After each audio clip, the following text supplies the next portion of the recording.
Okay, in this video I want to introduce the concept of a variable. Now, before we talk about the technical aspects of a variable is something which the computer uses to remember something. And a variable has three aspects. The first is the name of the variable. So in this case you've got the variable A and the variable B. The second is the type of content the variable can have. In this example, variables A and B can store numbers. In computers they are called integers, or in programming these are called integers. And the third aspect is the value of the variable. So if you look at these two variables, variable A, the name of the variable, can keep integers and it has a value of 35. Variable B is the same, it can keep integers and it has a value of 17.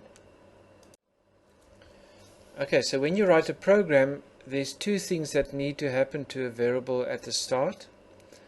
The first is to declare the variable. So on the left hand side you see int A. That simply says I'm creating a variable called A and I'm saying it can keep integers. The second command then says int A is assigned to 35.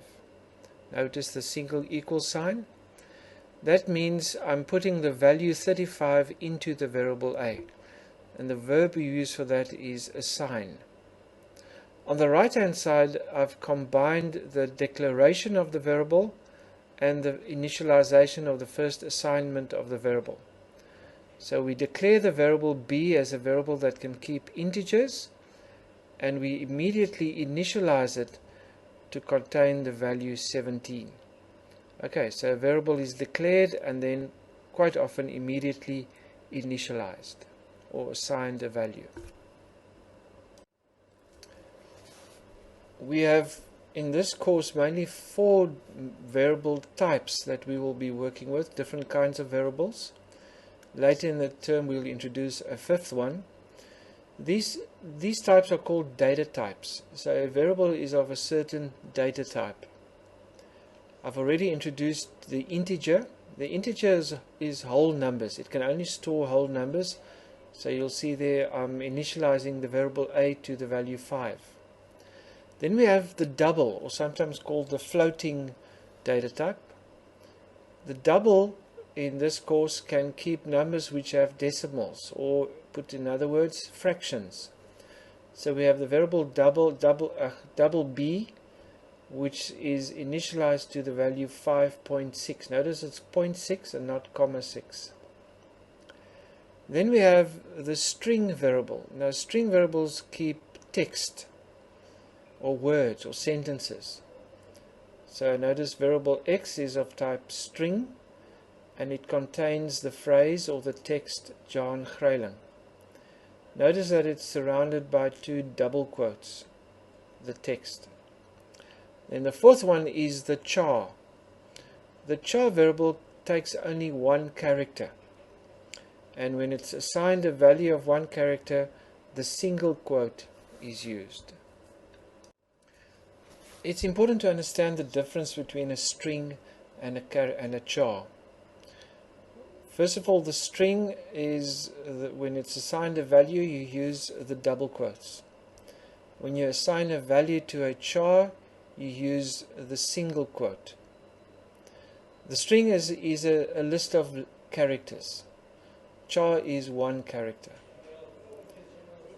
Very important to note, a string can be empty. So in this case, string X is assigned to the empty string. Notice the 2 double quotes are next to each other. There's nothing between them. So we have an empty string. A char can never be empty. A char must always have a size 1. So here we have char D assigned to the empty space, to the space. No, it's not empty. It's assigned to the space, which is also a character on the keyboard. So there's a difference between the string being empty, contains nothing, and the char D containing the space, which is not nothing, it's 1 character.